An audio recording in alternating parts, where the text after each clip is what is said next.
We are exploring the Four Corners region of the United States, the area where the borders of Utah, Colorado, Arizona, and New Mexico intersect. And we are doing all this aboard a rental RV. So much fun. This is day 3 of our adventure.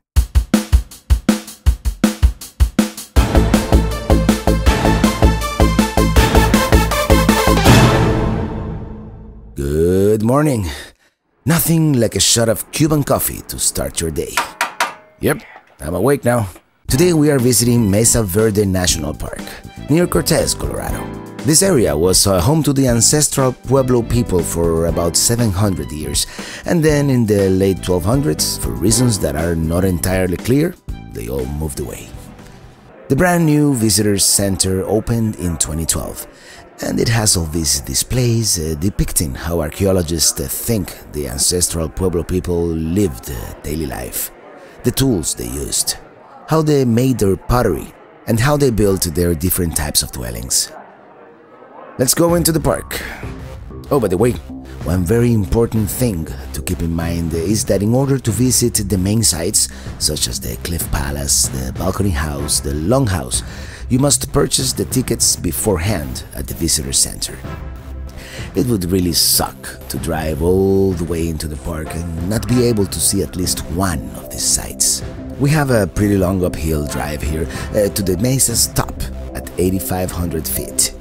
Fantastic panoramic views of the Mancos and Montezuma valleys.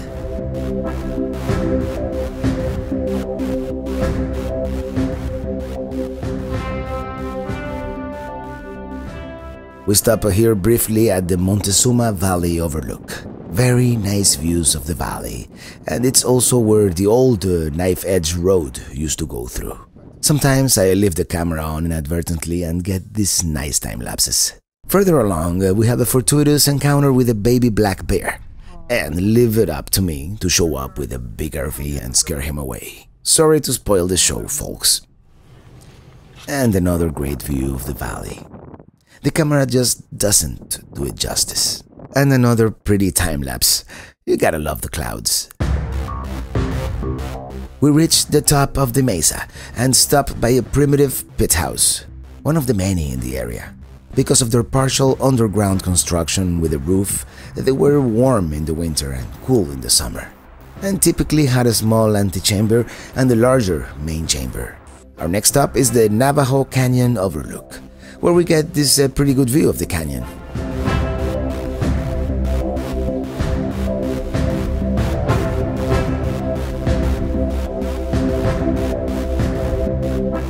As the weather begins to deteriorate, we stop by the Sun Temple. From here we can see the Cliff Palace, which we will visit next. In our excitement, we forgot to see the actual Sun Temple. Maybe we'll have time later. Let's visit the Cliff Palace. First, we go down these abrupt stairs with these great views of the canyon and another dwelling on the other side.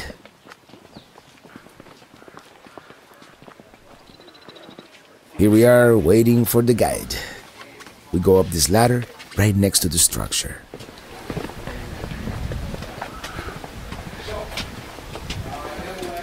We are treated to this very thorough exposition by this very enthusiastic and knowledgeable ranger. We learn about their water source, which apparently seeped through the rocks from snow melt above. A seep spring. Pretty much, if you think about it, it's a leaky faucet. Possibly 4 generations just putting this together. And it seems that it goes up in 4 cycles. The first is right here. And we find they're probably building in the left-hand corner first because this is going to capture the most winter sun. And you got a nice source of easy, free heat. But then the community gets bigger. Might have gotten more popular. And over time, room by room, they add on. As the family expands, the city expands. Archaeologists think that most of these structures, especially in the middle, probably went up to 3 stories. Maybe not anymore. You had storage in the upper attic there. Only thing we don't find are Christmas ornaments. But some places we did find a couple pots, blankets, tools left up there. Not too much though. And then down below, all the square structures, you have your living rooms, your family rooms, storage, and bedrooms. And they had trails very similar to what we came down, just not very deep steps like that. They're very shallow, dug into the rock just enough to get you toe purchase, but they're hidden for the most part. You have to know where it is, you gotta know what to look for. We will see an original trail as we make our way out. That is an original exit and entrance, the way we're gonna leave today. Maybe a rope system, bringing the pots of water up, down, maybe just bringing all the materials that you need down into the site. Probably some industrial accidents here and there. Because all the rope was made out of the yucca plant. Over at Step House, we found 1,300 feet double ply yucca fiber rope. Continuous strand, coiled up in a basket. Somebody had nothing else better to do. Or that was that person's main job.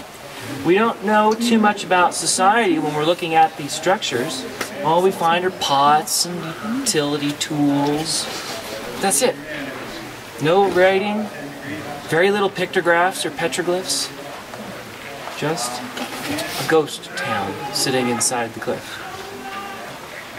So some think maybe the smaller dwellings up top in the cliffs, they might have been your potters, your weavers, your rope makers, your sandmen. One that we see across, you see one from up above, across, just kind of all by itself. All by itself. And that's how most of them are. About every 500 feet, usually down the canyon, there's some dwelling, some structure inside. Either just hanging off on one of the shelves that's maybe 2 feet wide, or they've got a nice little alcove right there. And this was the center, possibly.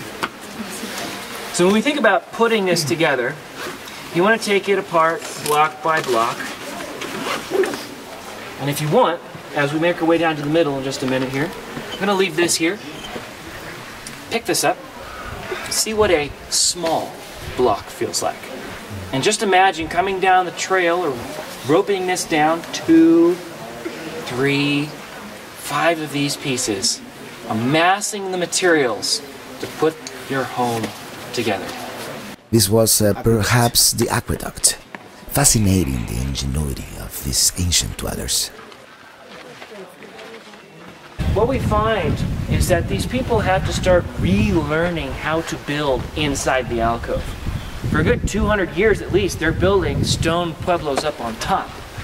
They know how to work on a flat surface, building up from there. But if you look at all these boulders hanging out around us, you got to work around that. They're using the original material left. So if you look at this bottom wall here, that is very sad compared to this. And I do have to put a disclaimer on that. That is partial Park Service reconstruction.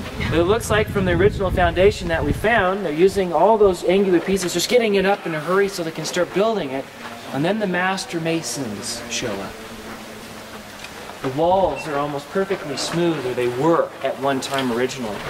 But there's a problem. Anybody pick up that small block up over there? Is that light? No.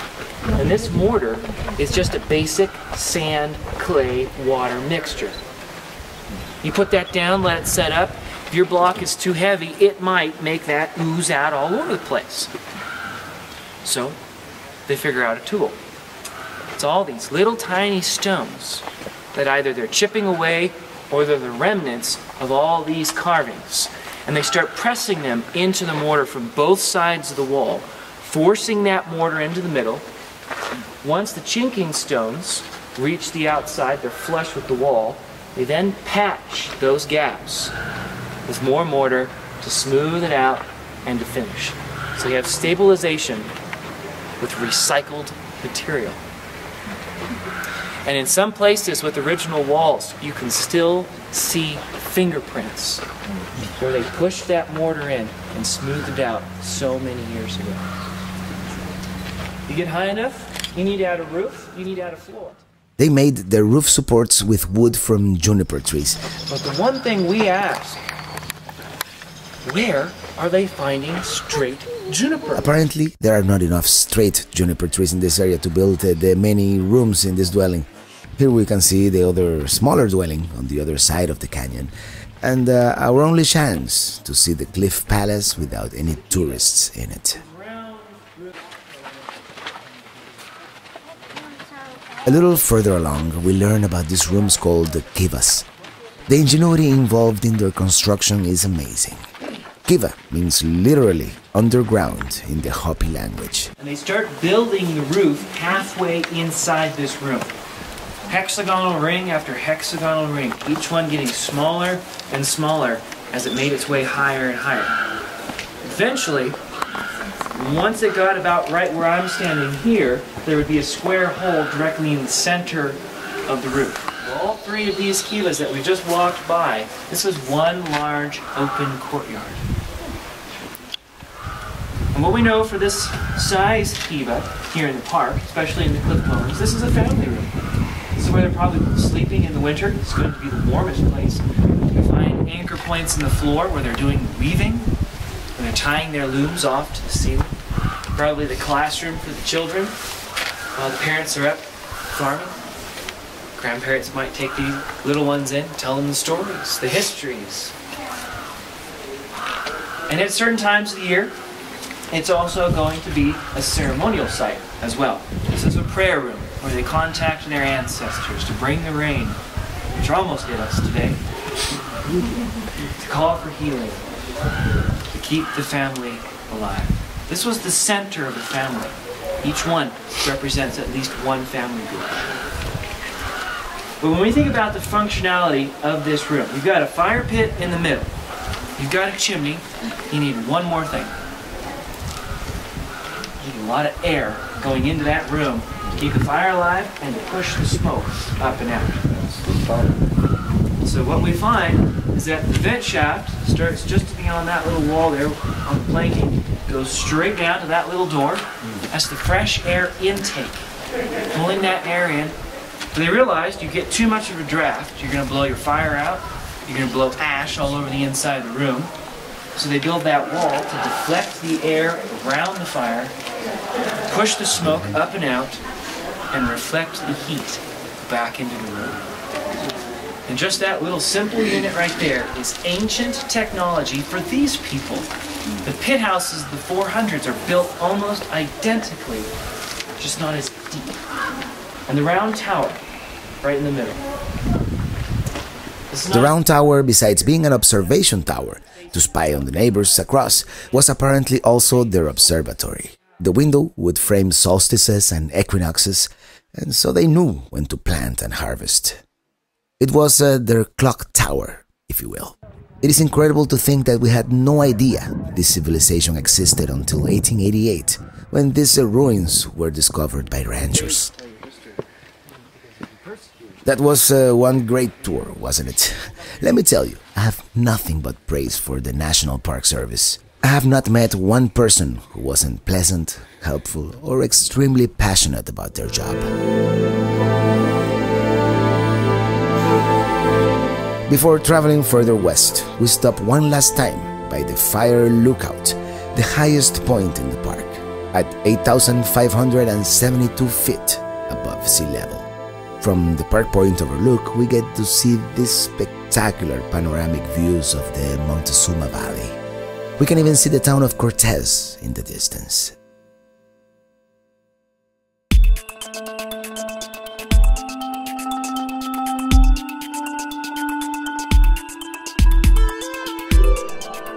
That's it.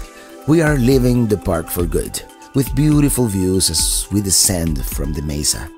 We pass by the Ute Mountain Indian Reservation, and yes, they do have a casino. The Chimney Rock to our left. We turn to the west, immersing ourselves into one of the most remote areas of North America. It is our intent to reach the epicenter of the Four Corners region, the very spot where the borders of Utah, Colorado, Arizona, and New Mexico intersect. 2 hours later, we arrive at the Four Corners Monument. Here I am at the Four Corners Monument. That's Utah back there. here I'm walking and now I'm in Colorado. It's smoke weed. Now I'm in New Mexico.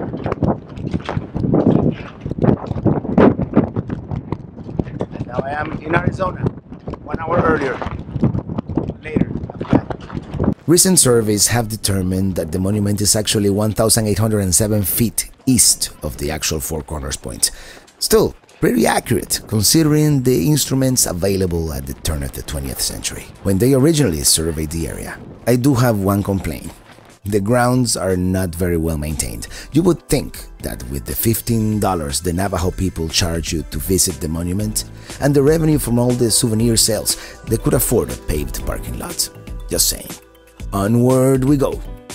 I, of course, take a photo with the nearby signs for New Mexico and Colorado, and let's include Arizona and Utah as well. Nice, huh? This is the only time in our trip where we actually step on New Mexico soil. We continue riding into the sunset, now going deep into the Navajo Nation, which is a huge area encompassing northeastern Arizona, parts of New Mexico and Utah.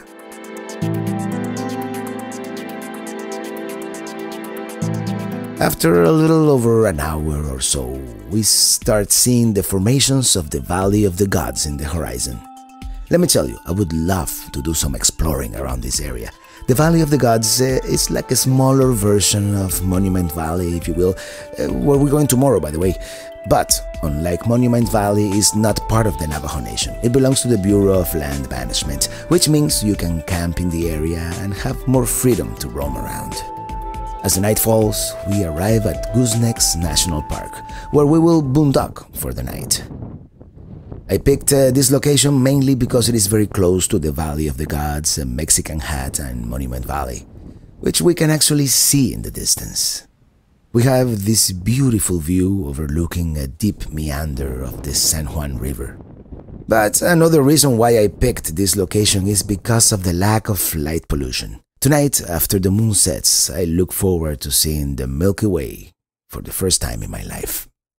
We see these beautiful moonlight reflections on the San Juan River, and eventually the moon sets, and then stars I've never seen before reveal themselves, and the Milky Way, of course. I even experiment with some long exposure photography. With less than 2 hours of sleep, we look forward to the next day. Good morning! In the next video, we will visit Monument Valley, which is a spectacularly unique place, better known as the backdrop of many Hollywood westerns. I hope you have enjoyed our adventure so far. By the way, don't forget to subscribe and check out my previous videos. Also, visit the blog, follow me on Facebook, Twitter, and other social media. Until the next time, thank you so much for watching and see you on the road.